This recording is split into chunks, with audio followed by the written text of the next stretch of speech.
Tiddalik the Frog, adapted by Kate Stoneham. The cast: Kookaburra. Kookaburra is also called the laughing bird, which is native to Australia. Here is its distinctive calls.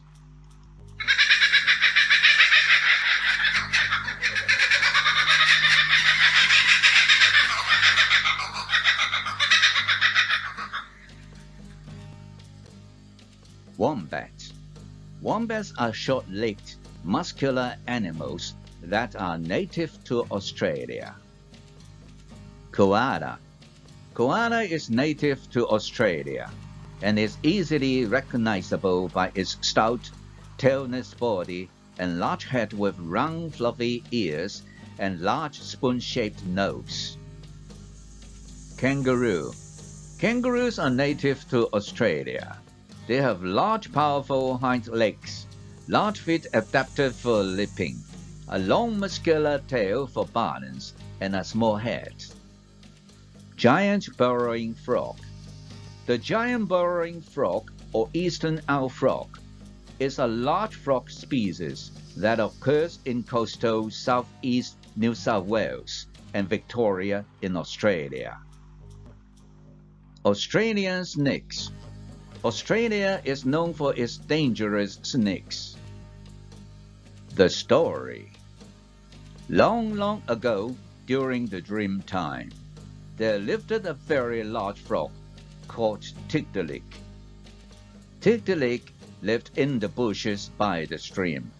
He was always hungry and always thirsty. And because he was always hungry and thirsty, he was always grumpy too. What an appetite Tiddalik had! He would gobble up all the flies before the other frogs had a chance.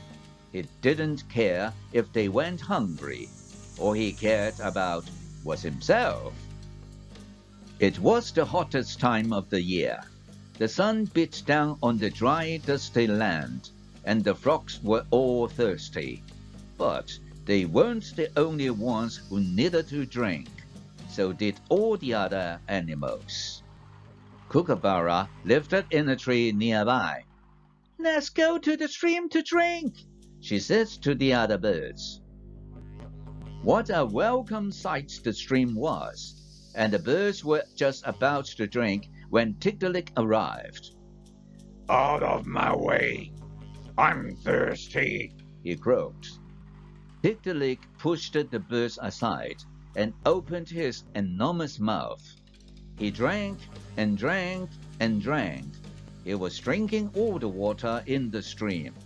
Down went the water, down, down, until all that was left was mud. The water inside Tiddalik's tummy swished and rumbled. "That's better," he yawned.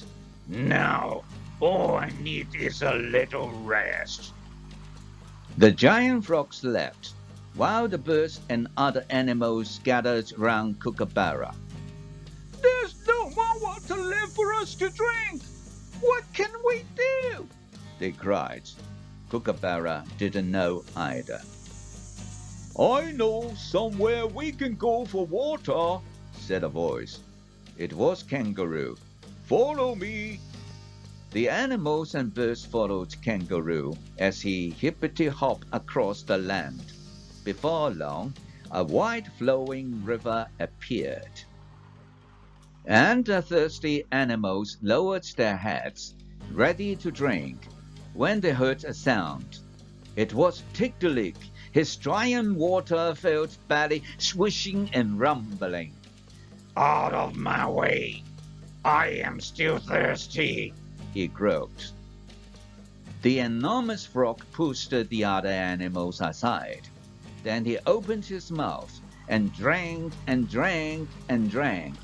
He was drinking all the water in the river. Down went the water, down, down, until all that was left was mud. Tiddalik had drunk so much water. He was as big as a bush. and the water inside his tummy swished and rumbled louder than ever. That's better. He yawned. Now, all I need is a little rest. The giant frogs left, while the birds and other animals scattered round Kangaroo. There's no water left for us to drink. What can we do? They cried. Kangaroo didn't know either. There's one more place we can go for water, said a voice from a tree. It was Koala Bear. Follow me. The animals and birds followed Koala as he paddled across the hot, dusty landscape, until Koala Bear stopped at the billabong. The animals gathered at the pool of water and were just about to drink when they heard a familiar sound. It was Tiddalik again, his giant belly swishing and rumbling. Out of my way. I am still thirsty. He croaked. He pushed the animals aside. Then he opened his mouth and drank, and drank, and drank. He was drinking all the water in the billabong. Down went the water, down, down, until all that was left was mud. Tiddalik had drunk so much water, he was as big as a gum tree, and the water inside his tummy swished and rumbled louder than ever. That's better. He yawned. Now, all I need is a little rest. The giant frogs left, while the poor thirsty animals worried. There's no more water to drink in the entire land, They cried. What are we going to do? There was no water anywhere, and the land had become a desert. All was dry and dusty. The grass faded. The plants wilted. The animals are so thirsty, said Kangaroo. Oh, because of Tiddalik, said Koala. What are we going to do? Sighed Kookaburra. I have an idea, said Koala. Let's go to see Wombat. Wombat was a wise old creature who they found lying in the shade of a tree in the forest. I have heard what Tiddalik has done. I too am very thirsty, he said. But what we can do? Asked Kookaburra. Well, now, if we are to get the water back, we'll need to get it out of Tiddalik's belly, said Wombat. But how can we do that? Asked Koala. Well, by making him laugh. That should do it, replied Wombat. Here's what we'll do. We'll put on a show for him. A funny show. Yes, we will make Tiddalik laugh. We will make him laugh so much all the water in his belly will come rushing back out again.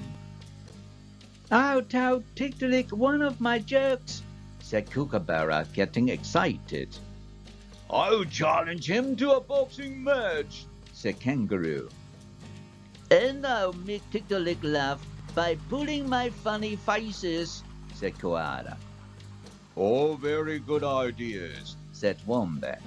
Now, we just need to send Tiddalik an invitation. The funny show was planned for that very evening, to be held by the dried-up stream where Tiddalik lived. What's this? Croaked Tiddalik when he received his invitation. Why am I being invited to a funny show? I don't find anything funny, but I am bored. I suppose I may as well go. It was time for the show to begin. Get around, everybody, cried Wombat. Welcome to the funny show. First to perform was Kookaburra with her joke. Where do frogs keep their lunch boxes in school? She asked.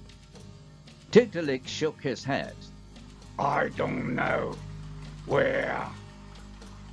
In the crook room, cried Kookaburra and started laughing. Not funny, said Tiddalik. Next. Second was Kangaroo. Tiddalik, I challenge you to a boxing match. The winner gets a bottle of water as a prize, he cried. Boring, said Tiddalik. Next. Then it was Koala's turn. The little animal squeezed his fairy face into all kinds of funny expressions, but none of them make Tiddalik laugh. Is that it? Tiddalik croaked, as Koala gave up. Is that the best you can do? Let me have a go, came a heathen voice. It was Snake. I will dance for Tiddalik, she hissed. Snake whirled and twirled. She twisted and turned, but still Tiddalik didn't laugh. Faster and faster Snake twirled, twisted, and turned, until she danced so fast that she twisted herself into a great big knot. Oh dear, hissed Snake. This will never do. Snake tried to untie herself, but she just made things worse. Please, begged Snake. Kookaburra, Kangaroo, and Koala were just about to untie Snake when they heard a great rumbling sound.